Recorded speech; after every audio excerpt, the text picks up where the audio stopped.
G'day, my name's David Troy, and this is the David Troy Salon.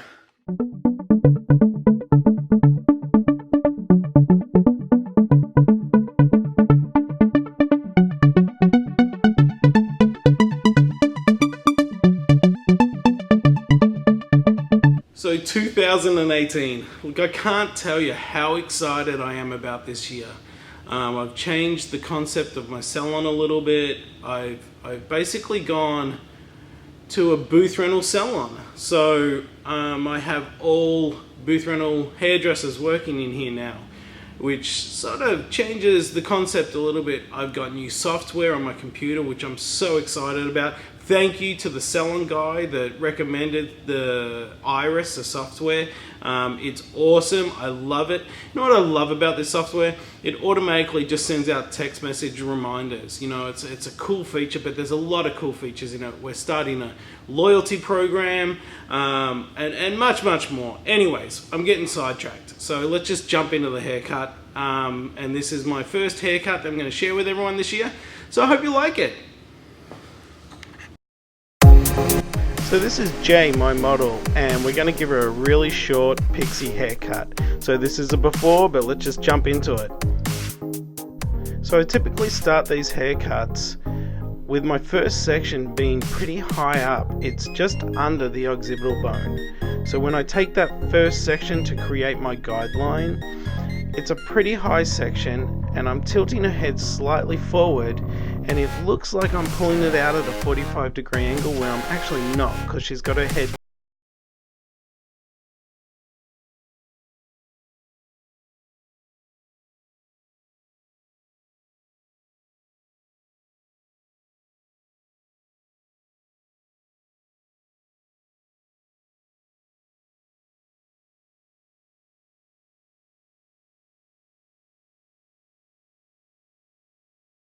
After taking that first section, I'm dragging everything back into it and creating more of a flowing guideline. So I'm taking a slightly section from behind and then following my guideline around to make sure it all flows together.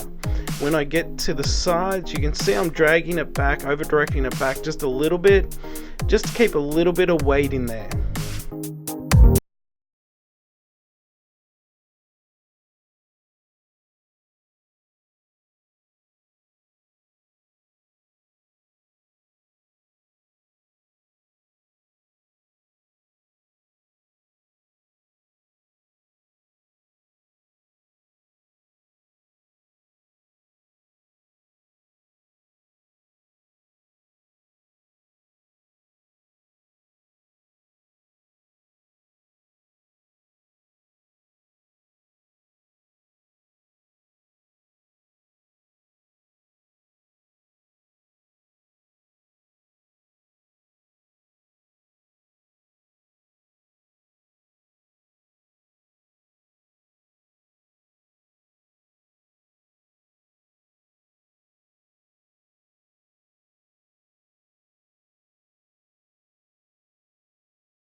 All the way through the shape.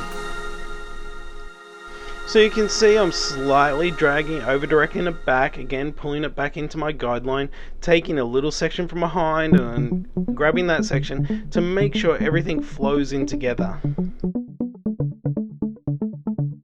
Now I don't know if everyone does this, but that section behind the ear, I always over direct back because I don't want to create a hole basically.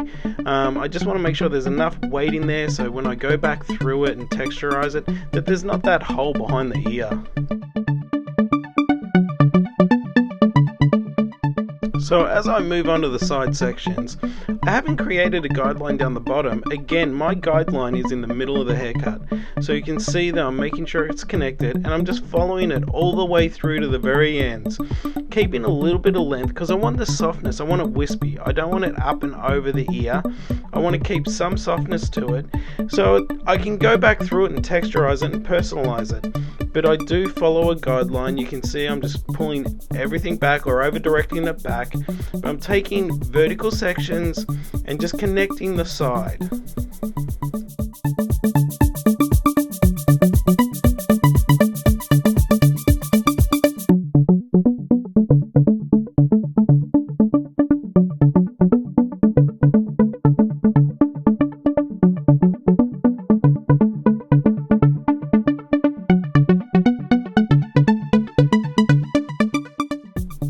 So after doing this side and doing it, following the shape all the way to the front, then I'm going to go ahead and I'm going to repeat the same on the other side. Then I'm going to move into the crown area and into the top section, basically pulling that straight up, going through and just connecting it all on the top.